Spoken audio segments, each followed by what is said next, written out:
Mía 98.3 FM presenta Reseñas históricas de nuestro pueblo, una producción de Juan Monasterios y el recordado profesor Manuel Vicente Monasterios. Narración Hugo Peña. El transporte en Cuba.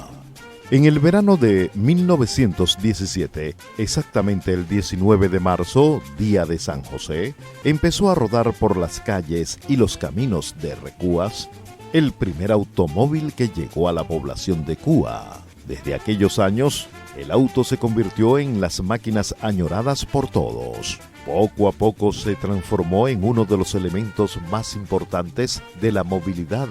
Se acortaron los tiempos y la industria automotriz se posesiona como el motor de la economía nacional. El ruido, el humo, la contaminación no eran problemas en aquellos años. El auto y el camión acabaron con los arreos de burros y mulas. El tren que llegaba de Caracas a Ocumare del Tuy encontró un competidor que lo obligó a cerrar operaciones en 1953. De ese tren no queda ni el recuerdo. Se impuso la gasolina del automóvil. El automóvil cambió poco a poco la vida de los valles tuyeros. La mayoría de sus habitantes no conocían a Caracas, mucho menos el mar. Hacer el recorrido desde Cuba o cualquier pueblo del Tuy a la capital significaba todo un proceso de preparación y una poderosa razón para hacer ese viaje. Se realizaba a pie, en burro o bestias de carga. No se usaban carretas, pues los caminos solo servían para el paso de Recuas. Se necesitaban como mínimo 2 días de viaje para recorrer los 55 kilómetros que separaban a Cuba de Caracas. Poco a poco se empieza a imponer los autos. Al comienzo, la gente viajaba en los camiones que trasladaban carbón, gallinas, huevos, caraotas, productos alimenticios del Tuy a Caracas y mercancía de la capital al Tuy.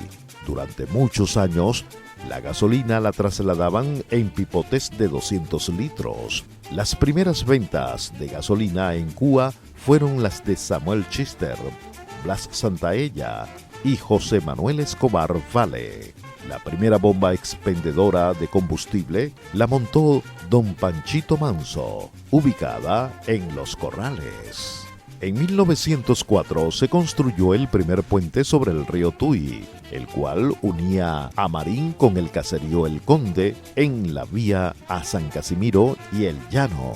La carretera para Caracas salía de Cuba por la calle La Vega, pasaba por el caserío Mume, donde tenían fama los barriales que impedían el tránsito normal en la época de lluvia, lo cual obligaba a los conductores de los camiones y autos a colocar cadenas en las llantas para poder superar esos duros pasos. El puente sobre la quebrada de Charallave se construyó en el año 1941. Uno de los primeros autos de servicio público que viajaba entre Cuba y Caracas fue don Félix Flores. El pasaje tenía un costo muy caro para esa época, 15 bolívares, y el terminal en Caracas quedaba en el sector El Casquillo, en San Agustín del Norte.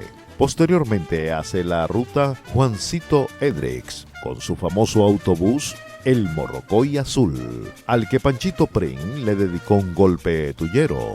Algunos años después se incorporaron con sus camionetas y autobuses don Chucho Pring, don Diego Pérez y don Pedro Pablo Azuaje, y se funda la primera línea de tipo cooperativo denominada Unión Amigo de Cuba, con su terminal ubicado en la Plaza Zamora de Cuba.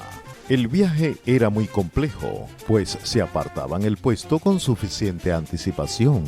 Se tenía que madrugar, pues el viaje, en el mejor de los casos, duraba entre 4 y 5 horas. Fue a mediados de los años 50, durante el gobierno de Pérez Jiménez, en que se asfaltó la carretera hasta Charallave, pero el recorrido de Pitaya a Cuba se mantuvo de tierra. La inauguración de la nueva carretera por Quebrada de Cúa fue en 1961 y mejoró las condiciones del viaje. El pasaje de Cúa a Caracas durante los años 50, 60 e incluso al principio de los 70 era de 3 bolívares en autobús y 5 bolívares en carros y camionetas de la línea Amigo de Cúa, cuyo terminal en Caracas era al final de la avenida Nueva Granada, cerca de la Roca Tarpeya, y en Cúa, en la Plaza Zamora. Mía 98.3 FM presentó Reseñas Históricas de Nuestro Pueblo, una producción de Juan Monasterios y el recordado profesor Manuel Vicente Monasterios. Narración Hugo Peña.